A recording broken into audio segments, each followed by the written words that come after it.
at Stanford University. Good morning, everybody. Thank you for coming out on this rainy morning for what I think should be a really exciting day. So for just a few minutes, I want to talk about growing food systems education at Stanford, as Christopher began to discuss. And you're going to have the pleasure or the challenge of looking at my hand-drawn slides, which I think was therapeutic for me this week because I had a kind of stressful week. So I decided to draw my slides. So hopefully you'll enjoy them. To begin, I actually think it's really exciting that the ground for food systems education was actually laid in the founding charter of the university in 1885 by Leland Stanford, who said, as part of the purpose of Stanford, we should have all things necessary for the study of agriculture in all its branches. And so I think that's pretty cool that that is in the actual founding of the university. The focus on food education got significantly revived in 1996 when the student farm group went and asked for an educational farm to be designated so that they could learn more about organic agriculture and other things related to agriculture.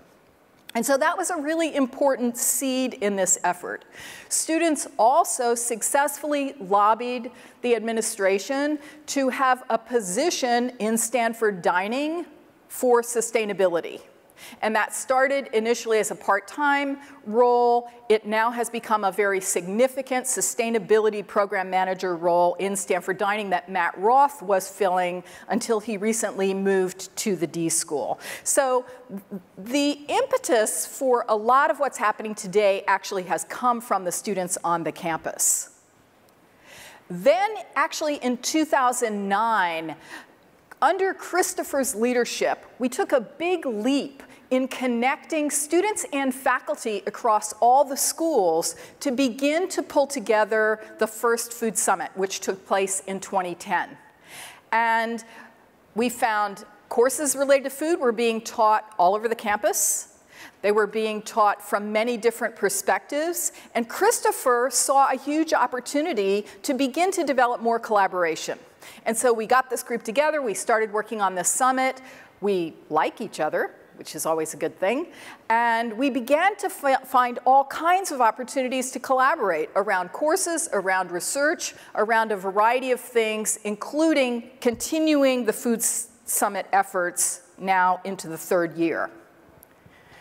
Now, I decided to move from seeds, and I envisioned other university programs as compost, fertilizing our thinking. Many of you are probably aware that many other universities have pretty significant food systems education programs, and I've listed several of them here. Some offer bachelor's degrees, some offer master's degrees. The topics that are covered in these programs are very wide-ranging. They include food production, food distribution, food education, food marketing, food security, a very broad range of issues related to food. And I think one of the reasons that food systems education is happening in many places is that, first of all, it is interesting to students. It integrates many important topics like environmental issues, business issues. You can really approach it from many vantage points. And it also provides a great opportunity for experiential learning and for systems thinking, two really critical capabilities that I think a lot of students are hungry for. So as we've been thinking about this, we've been diving more deeply into a lot of these programs, looking at exactly what they include, how they're funded, how they go about doing this work. So I visualize the Seuss report as rain because I find it really refreshing. Many of you hopefully have looked up the Seuss report, the Stanford Undergraduate Education, the Stanford Study for Undergraduate Education. Which came out in January. And the Seuss report advocates really a pretty radical redesign of undergraduate education at Stanford. Moving from the pretty siloed history that we've had built around majors, shifting requirements to focus more on ways of thinking and ways of doing, encouraging much more multidisciplinary education for undergraduates, also encouraging much more experiential learning. And so this shift in the aspiration of the university for undergraduate education, I think, plays very well to the interest in food systems because it is multidisciplinary. It has huge experiential opportunities. Related, to some extent, to the Seuss report, the faculty college was formed. I think it's a really bright idea. So I visualized it as the sun.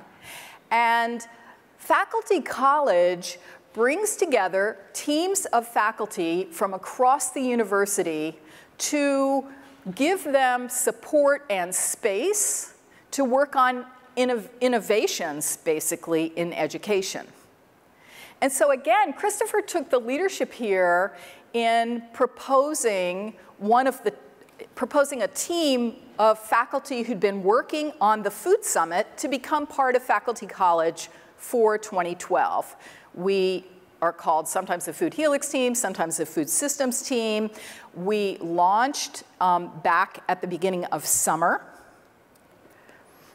The team includes Christopher, our fearless leader, Matt Roth, who when we started was the program manager, sustainability program manager in the dining service and has now moved to the D.school as a fellow. Jay Mitchell at the law school, Patrick Archie at the School of Earth Sciences. Patrick actually has responsibility for the educational farm, and myself at the D.school. And this idea of food systems education is really just a sprout at this point. But here are some things we're thinking about. First, we really want to leverage the energy and enthusiasm of students. So we're really bringing students into the discussions and trying to build on the things that they're interested in and have them help us drive this effort. We're also trying to leverage a lot of the teaching that's already going on campus. So we've touched base with faculty from across the university that's teaching courses related to food. And in fact, later this afternoon, we'll have a meeting of several interested faculty members to talk about how we can better link and coordinate some of the classes that we're teaching, possibly building some food systems helixes. A helix is 3 or more classes, multidisciplinary, that students can take around a particular theme or subject that will have some connections and common elements so that after taking those 3 classes, they're getting a broader systems view.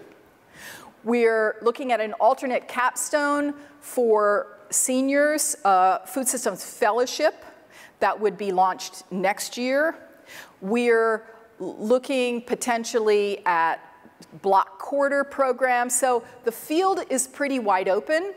But by the end of the year, we will have envisioned and launched the beginning of an effort which, as Christopher said, we are hoping will lead to a very significant center for teaching and research. The other key dimension of the work that we're doing is we're very, very committed to building community collaboration and research with community partners into the curriculum that we're looking at. So that's where we are. Lots more will be happening over the year and beyond, and stay tuned. For more, please visit us at stanford.edu.